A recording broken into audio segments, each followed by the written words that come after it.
So this video is a reaction slash recap of Attack on Titans final season episode 5. Gonna get lit on this one, so I want you people to relax. Let's get into it.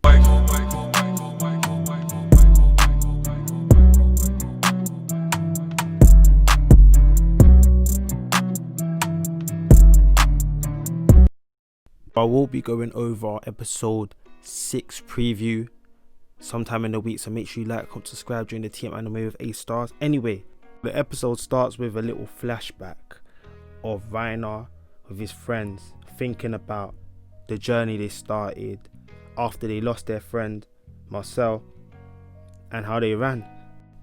Cuts back to where the episode 4 left off, of Eren meeting Reiner, and of course Reiner's shocked, he's traumatized, he's going through a lot. I like how the past episodes built this up to show how much trauma he's going through. See this woman, I'm gonna call her Miss K because I don't know how to say her name, with the leader of the Taiba family, and I feel like she'll hold some significance because they do seem to show her and pay her a lot of time on screen. So anyway, it shows how Eren is quite smart. I don't think he's the one that came up with this idea. Maybe as he's grown he became more smarter to choose this location, really thinking this is boy, you already know I'm going to talk about him later on. But anyway, Reiner here having a conversation with Eren. Conversation is very deep. They go through a few stuff in regards to their past, the situation, listening to what's going to happen at stage. So they're underground and they're able to hear everything that's going on outside. And here you see the military people just trying to survey the surrounding area to make sure everything's safe and nothing out of the ordinary occurs. Now, I want to ask you people a question. Do you reckon, dependent on what the leader of the Taiba family was going to say, would have affected the way Eren and his team would have acted or reacted? I want you people to tell me below. Point, Reiner is just unstable. He's unstable. He doesn't know what to do. He doesn't know how to act. All sorts of things are going through his mind, and I like how they showed this through the episode in a way that he was moving unstable, holding his body, frightened, facial expressions. So in between all of this going on with Eren and Reiner, of course the show continues outside on the surface, whereby the leader of the Taiba family talks about what's happened, the story that they all know of how they started chasing the other Eldian race into that island. And everybody on the surface has viewed the Eldian race as an evil tribe, as the ones that are responsible for the tragedies, the killings that has happened around the world. So it's interesting how this episode played out with the whole figures, the whole role play kind of thing. I found that quite interesting. It was quite nice, brought a different kind of spin to it. I like the way how everything's just building up with information for the grand opening, which we'll see towards the end of the episode, or which we did see towards the end of the episode, that will happen in episode 6. However, more news about how Amalian was framed as the hero for the war and the king was framed as the evil one of the war. So the story that everybody knows just played out there.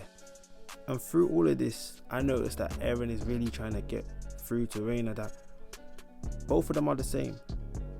Both of them have been pushed into this life. Both of them have the same view from what their people have told them. And of course here we see a tall figure. At first I didn't even clock who it was, but you guys, I know you know who it was, who it is.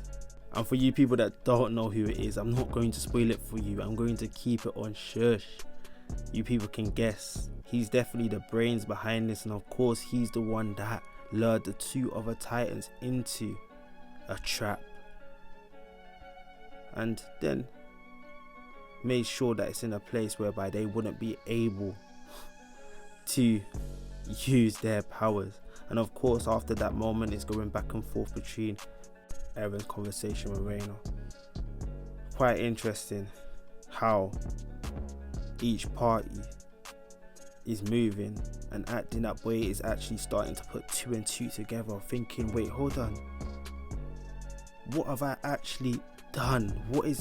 Who on earth is this person? All of those type of things there. So of course, for the boy's position, he's going through a lot. I feel like they're showing this boy a lot for great importance, probably because in the future he may have a big decision to make.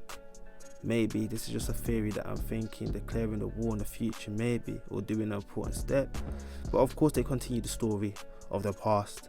He was talking about what he knows from his family's titan, the Taiba family holds. That's the reason why they're able to remember these events, because it's passed down generations.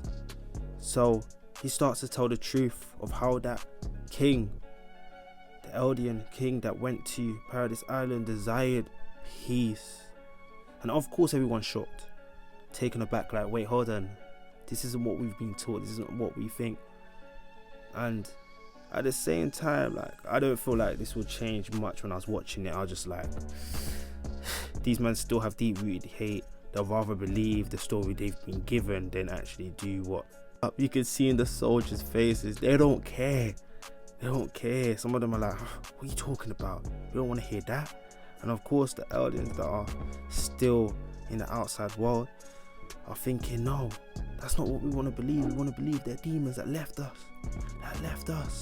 So of course, I don't know, it will be interesting to hear some of the interactions between these people afterwards as a result of this. But of course, we're gonna get into the next part that happens later, right?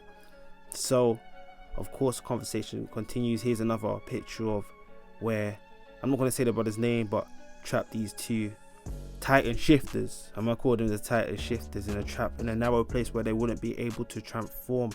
And later on goes into conversation about how the war has colossal titans. You see them ones there, like, I knew they had big titans, but I didn't know it was thousands or millions actually of colossal titans, that if Eren is able to control them or somehow move them, yo, it's finna get lit. That's what I'm gonna say, it's finna get lit. So of course Eren is now healing himself. I was gonna do a video talking about how, but anyway, of course they can hold off from healing themselves. So yeah, he just started healing himself because he's getting ready to do his job. So interesting. Colossal Titans, a better picture for you guys there. This episode had a lot of dialogue going in. Eren just talking to Reiner, telling him like, okay, I understand it from your point of view, I understand where you have came from, but when you look at it from my point of view, from what happened to me, seeing my mother eaten by a titan, he wants some answers before he does what he does. So Reiner can understand where he's coming from, why he's moving in this type of way. And what I noticed, that Eren is literally sewn to his cause. He's a lot cold-hearted, he's more matured now. Remember that little kid that we used to see season 3, season 2? I used to look at Eren and I was like, yo, pattern up, man, fix up. But now he's saying you didn't have a choice, did you? That's the reason you are. And I kind of like the eye patch thing, you know. No lie, it's kind of cold. It's kind of cold still. Reminds me of a bit like Kakashi from Naruto, other animes and that. It's kind of cold still. But anyway, they continue to talk, just telling Reiner that he's literally the same as him, in the sense he watched him. He weren't there doing nonsense. He was there observing, understanding the way that these people live, the way these people go through life, and realize that they go through the exact same thing, that they're just humans just like each other. Only difference is they're torn apart by information they've been sold, or by tribes they're apart. And Reiner's like, he can't take it no more. He's been through too much. He just wants it all to stop. Literally asking Eren to end it all. Listen, that's how traumatized he is. That's how, like, don't you remember the clip before when he wanted to take his life in the episodes before? And he was thinking, wait, is Eren gonna change his heart? Is he going to forgive me? What next? Then snap. I was shocked. I wasn't even shocked at this. I was just like, yo, this is a cool scene. This is a cool picture. Just the whole electricity, the whole static, the whole color. We know he's about to transform, even with his eyes. turning all green and that. We know something was about to get lit, and the place he positioned himself was smart. I'm just hoping that as he transforms and he holds that guy from the family, I hope he just ends him. I hope he just ends him, but I know that guy's not the guy that holds the titan, so it really doesn't matter. And if he does, he finna transform himself and it's gonna get litty for sure. Who do you people want to win? Do you think Eren should win? Do you think they should win? Now you know their story. It's just interesting to see both sides. Hopefully you guys like, comment, subscribe. I'll do a reaction to the following episode preview, theory on what may occur and what may happen, so make sure you stay tuned for that one. It's Anime with A Stars. Till next time, make sure you like, comment, subscribe. I'm out.